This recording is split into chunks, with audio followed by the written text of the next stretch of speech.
On termine avec un petit passage sur la paracha, on est toujours dans la paracha de Roukat. Et après avoir vu donc la vache rousse, le sujet de la vache rousse, la paracha continue et aborde un autre passage qui apparemment n'a rien à voir, qui n'a même pas à voir au niveau temporel, puisque la vache rousse, elle a été donnée au début de la période de 40 ans dans le désert, tandis que là, ce qui arrive, c'est à la fin de la période de 40 ans. Donc pas du tout au même moment. Malgré tout, les deux passages se suivent.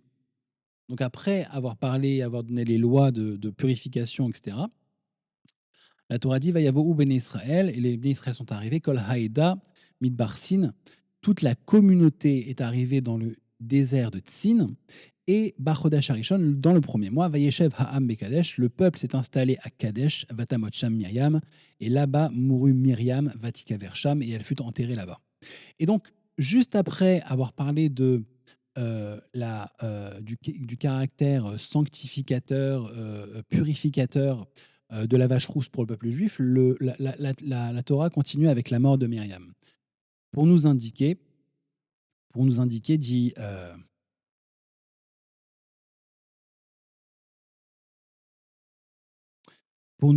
dit Rashi que le Vatamocha Myriam, Lama Nismecha Mitat Myriam le Parasha Paradouma.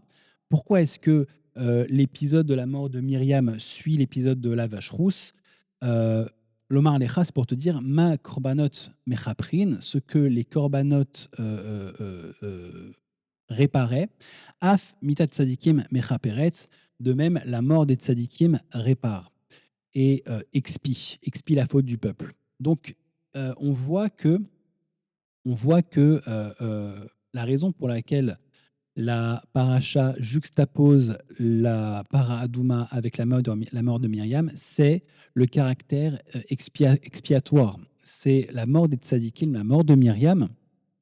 La mort de Myriam expie les fautes du peuple juif. Et juste après ça, on voit que le peuple juif, encore une fois, alors on voit que dans le Passouk, il pleure même pas Myriam. Vatamot Sham, Myriam, elle mourut là-bas, Vatika Versham, et ils l'enterrèrent. Ça veut dire concrètement que la Torah nous dit, sans le dire, qu'ils n'ont même pas pleuré, ils se sont même pas quelque part aperçus de la mort de Myriam, ils l'ont enterrée sans faire plus d'honneur que cela. Et juste après, ils vont se plaindre parce que le fameux puits de Myriam qui donnait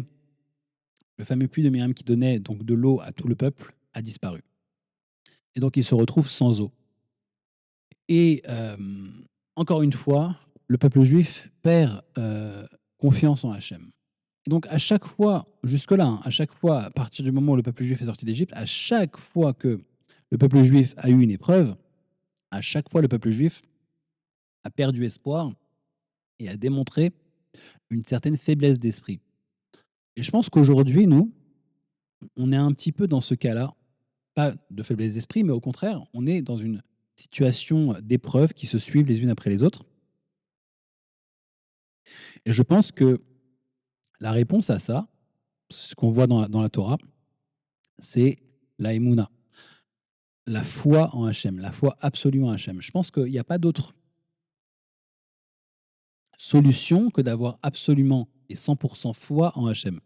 Savoir qu'Hachem dirige le monde, savoir qu'Hachem a tout prévu, savoir qu'Hachem va nous apporter le Mashiach, et c'est exactement la raison pour laquelle on lit les Tehillim.